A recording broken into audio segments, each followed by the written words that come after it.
ये कहानी एक ऐसे लड़के की जिसका नाम था आरव। आरव दिल्ली की एक छोटे से कॉलोनी में रहता था। उसकी सबसे बड़ी ताकत थी उसका सपना, कुछ बड़ा करने का। लेकिन उसकी सबसे बड़ी कमजोरी में थी उसका मन। मन में चलते हजारों विचार, डर और फालतू की बातें जो उसे उसके रास्ते से भटका देती थी। एक दिन उसकी जिंदगी बदल गई। उसके हाथ एक किताब लगी, नेपोलियन हिल की किताब, how to own your own mind, part 1। मन को समझना। आरव की कहानी। आरव हर सुबह उठता, प्लान बनाता, लेकिन शाम होते होते वही पुरानी आदतें जीत जाती। सोशल मीडिया स्क्रॉल, दोस्तों की बातें, कंपैरिजन और गिल्ट। एक दिन लाइब्रेरी में उसे ने एक किताब देखी। रेड कवर में बोल्ड लेटर्स में लिखा था, how to own your own mind. Aarav को पहला चैप्टर पढ़ते ही झटका लगा। किताब कह रही थी, अपने मन को ओन करो, वरना दुनिया तुम्हारे मन को ओन कर लेगी। पार्ट 2 में हम देखते हैं डेफिनेट पर्पस, सोच की दिशा।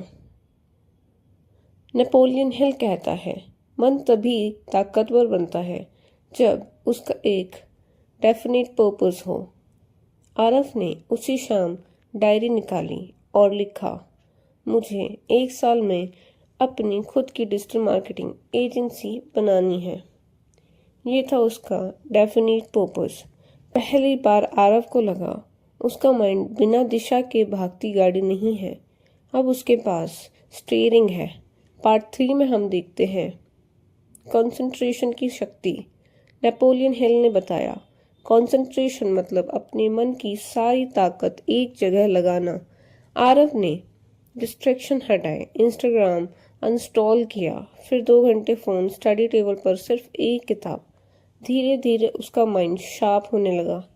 पहले जहां वो 10 मिनट में बोर हो जाता था, अब घंटों बैठकर काम करता है।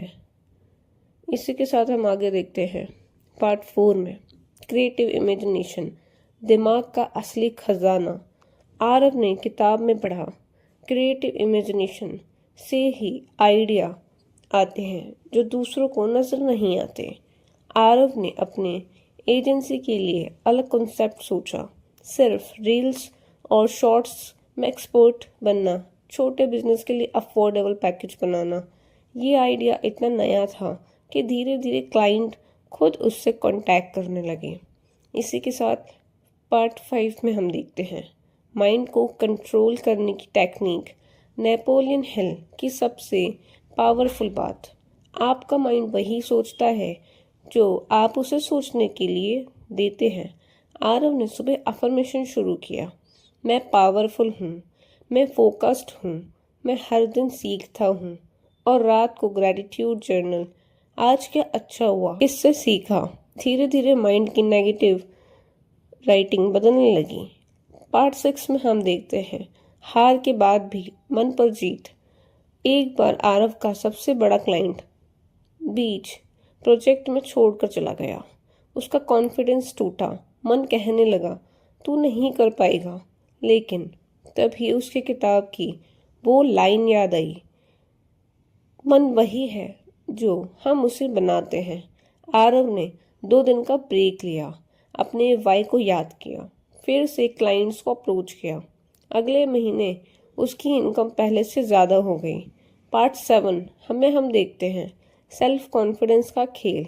नेपोलियन हिल के मुताबिक कॉन्फिडेंस आता है प्रैक्टिस से, सोच से और अपने पर्पस पर फेथ से। आरव ने स्टेज पर बोलना शुरू किया, पहले ऑनलाइन वेबिनार्स, फिर छोटे ऑफलाइन इवेंट्स।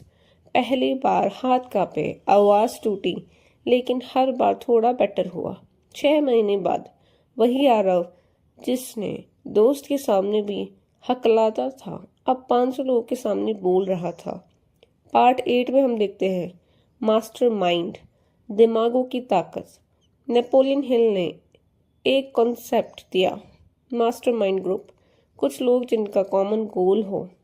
आरव ने 3 फ्रीलांसर्स को जोड़ा, एक वीडियो एडिटर, एक कंटेंट राइटर, एक ग्राफिक डिजाइनर। अब अकेले काम नहीं करना पड़ता था, टीम से ब्रेनस्टॉर्मिंग में नए आइडियाज आते, क्लाइंट्स भी बढ़े।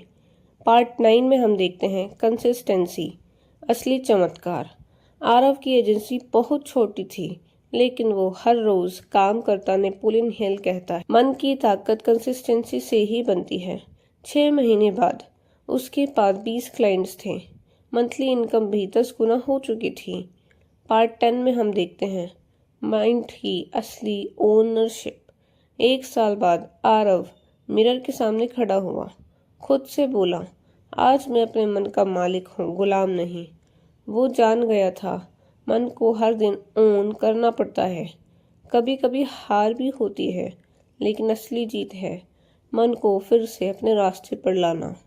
दोस्तों, ये कहानी आरव की नहीं, ये हर उस इंसान की है जो अपने माइंड को ओन करना चाहता है। नेपोलियन हिल की किताब ने जो सिखाया, definite purpose, concentration, creative imagination, self confidence, mastermind, consistency. अगर आप ये कर पाओ तो आप भी अपने मन के मालिक बन सकते हैं। अगर आपको ये कहानी पसंद आई तो वीडियो को लाइक करें, कमेंट में बताओ आपका डेफिनेट पर्पस क्या है, और ऐसी ही इंस्पायरिंग किताबों की कहानियाँ सुनने के लिए मेरे चैनल अक्ष बुक समरी को सब्सक्राइब ज़रूर करें।